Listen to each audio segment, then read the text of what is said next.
आपण पाहत आहात मुक्ताई वार्ता। ज्या काय तांत्रिक अडचणी असतील त्या तांत्रिक अडचणींमध्ये मार्ग काढणं सरकारचं काम आहे। मागच्या 15-20 दिवस त्या महिनाभराआधी खूप मोठ्या जाहिराती आल्या, घोषणा देण्यात आल्या की आम्ही सरकारकडून आम्ही आत्ताच्या आता पैसा मिळणार आहे, बघा आता पैसा खात्यात जमा होणार आहे, असं होणार आहे। सगळ्या आमदारांनी घोषणा केल्या आणि काल परवाच पेपरमध्ये बातमी बघितली की एक शिष्टमंडळ भेटायला गेलं मुंबईला आणि कृषी मंत्र्यांनी असं सांगितलं की जे शासनाकडून पैसा भरायचा होता तो पैसाच भरला गेला नाही अजून। म्हणजे एकीकडे तुम्ही मोठ्या जाहिराती देतात की आता आम्ही पैसे भरले आणि आता तुमच्या शेतकऱ्यांच्या खात्यामध्ये येणारच आहे, त्या घोषणा देऊन तुम्ही शेतकऱ्यांना भूलथापाच दिल्या समजा, कारण भूलथापा देण्याचं काम केलं आणि आता आम्हाला कळतंय की शासनाने अजून तो पैसा भरलाच नाहीये, म्हणजे शासन दिरंगाई करतंय। इथे कुठल्याही कंपनीचा किंवा कोणाचा दोष नाहीये, शासनाने जो शासनाचा पैसा भरायला हवा तो अजूनपर्यंत भरला नाही, म्हणून आपल्याला हे जे विम्याची रक्कम आपल्याला मिळणार होती ती मिळत नाहीये।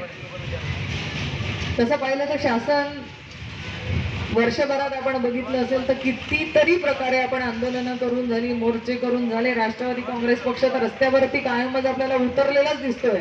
वेगवेगळ्या भागामध्ये वेगवेगळे आंदोलनं चालू आहेत, शिंगाडे मोर्चा चालले आहेत, आमच्या जन आक्रोश आंदोलन झालेत, किती आंदोलनं करून झाले। या झोपलेल्या सरकारला जागा करण्याचा आम्ही आमच्या माध्यमातून प्रयत्न केलाय की तुम्ही सरकार म्हणून शेतकऱ्यांच्या पाठीशी उभं राहिलं पाहिजे। तुम्हाला कांद्याला भाव नाही, कपाशीला भाव नाही, तुमच्या सोयाबीनला भाव नाही, केळीची वेगळीच तरा आहे। म्हणजे केळीला तर मला असं वाटतं पहिल्यांदा असं वर्ष चाललं असेल की एवढा त्रास आहे। केळीच्या ह्या विम्या संदर्भामध्ये जे निकष बदलावून घेतले होते ते आदरणीय नाथाभाऊंनी कृषी मंत्री असताना तापमान जास्त झालं, तापमान कमी झालं तरी केळी पीक विम्यामध्ये केळी हे बसलं पाहिजे असे निकष त्यावेळेस करून घेतले आणि आपण गेली बरीच वर्ष झाले आपल्याला त्या विम्यातनं लाभ मिळाला आणि आपण शेतकरी त्यातनं लाभ घेतोय। पण आत्ताचं जे धोरण दिसतंय ते मला असं वाटतं की गळचेपी करणारं धोरण सरकारचं दिसतंय। बरीचशी म्हणजे प्रत्येक समाज मी पहिल्यांदा आपण असं अनुभवत असू की आता प्रत्येक समाज आंदोलनं करतायत। महाराष्ट्रामध्ये संपूर्ण ठिकाणी आंदोलनं मोर्चे चाललेले आहेत। आज धनगर समाज असेल, मुस्लिम समाज असेल, लिंगायत समाज असेल, मराठा समाज असेल, अशी सगळे प्रत्येक समाजाची लोक रस्त्यावर उतरलेली आहेत आणि हा प्रत्येक समाजाचा लोकांचा सरकारवरतीच रोष आहे। आज त्यांना आश्वासनं द्यायची ती भूलथापा सारखंच आहे, कारण आत्ताही आपण मराठा समाजाच्या बाबतीमध्ये बघितलं की काही मंत्री महोदय तिकडे गेले आणि त्यांनी आश्वस्त केलं की एका महिन्यामध्ये आम्ही तुम्हाला जे काय आरक्षणाच्या बाबतीमध्ये निर्णय असेल तो कळवू। आता तो महिनाही संपत आला, महिनाही संपत आल्यावरती अजूनही त्या बाबतीमध्ये काहीही ठोस असे आश्वासन आपल्याला मिळालेलं नाही। कोळी समाजाचं गेले 11 दिवस झाले जळगावला आंदोलन चालू आहे, मोर्चा चालू आहे, तीही लोक उपोषणाला बसलेली आहेत। अजूनही सरकारच्या माध्यमातून त्यांना ठोस असं आश्वासन काहीच दिलं नाहीये।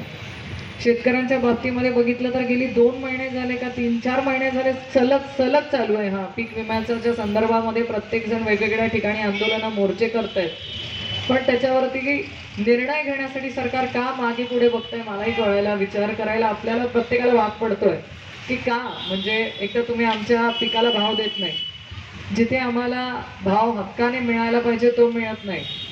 बाजारामध्ये गेलो तर कवडीच्या मुलाने आम्हाला आमचे पिकाला उत्पन्न द्यावं लागतंय, खर्च वाढत चाललाय। कापूस बघितला तर मागच्या वर्षीचा कापूस या वर्षीपर्यंत घरात आहे, म्हणजे कापूस अजून मागच्या वर्षीचा ह्या वर्षीच्या पर्यंत घरात आहे। आता ह्या वर्षीचा कापूस यायची झाली आहे वेळ, तर आता तो कापूस कुठे ठेवावा अशी चिंता आहे, कारण भावच नाही ना। गेले वर्षभर आपण वाट बघतोय की कापसाला भाव मिळेल, कापसाला भाव मिळेल, भावच नाही। 1 वर्ष आपण आपला कापूस घरात ठेवला, शेवटी नाईलाज असतो आता नवीन येणाऱ्या कापसाला आपल्याला कुठेतरी ठेवावं लागणार आहे, म्हणून तो व्यापाराला दिला।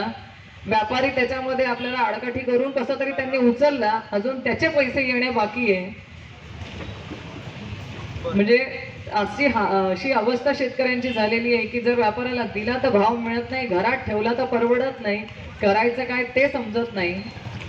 आणि केळीच्या संदर्भामध्ये तुम्ही खरंच जे सगळे मिळून आता उपोषणाला बसलेले आहेत, हा खरंच सगळ्या आपल्या रावेर परिसरच नाही तर जळगावमध्ये जिथे जिथे केळी पिकते आपल्याला हे दुर्दैव म्हणावं लागेल जळगावचं, कारण आपण महाराष्ट्रामध्ये काय संपूर्ण भारतात उत्कृष्ट केळी पिकवणारा जर कुठला तालुका असेल तर हा रावेर तालुका आहे. आपण इथून निर्यात करतो केळीची आणि आपल्याच ह्या तालुक्यातल्या 2 माझ्या भावांना इथे उपोषणाला बसावं लागतं आणि त्याच्यावरती अजूनही मार्ग निघत नाही. ही शोकांतिका आणि दुर्दैवच म्हणावं लागेल. पण बघू, आपण ह्या झोपलेल्या सरकारला नक्की जागा करू आणि काहीतरी मार्ग नक्की निघेल ह्याच्यासाठी प्रयत्न करत राहू. शेवटी प्रयत्न केल्याशिवाय हे झोपलेलं सरकारही जागा होणार नाही आणि या झोपलेल्या सरकारला जागा केल्याशिवाय राष्ट्रवादी काँग्रेस पक्ष असेल, आपला सगळे महाविकास आघाडी शांत बसणार नाही एवढा मला विश्वास आहे.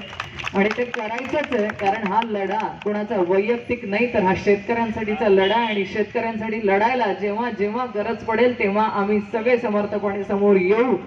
आम्हाला विश्वास आहे आणि आपण सगळे लढत राहू. आम्ही तुमच्या सोबत आहोत आणि तुम्हाला फक्त तुम्ही स्वतः लढत असताना स्वतःची काळजी घ्या एवढंच तुम्हालाही विनंती करणार आहे. आपण पाहत आहात मुक्ताई वार्ता.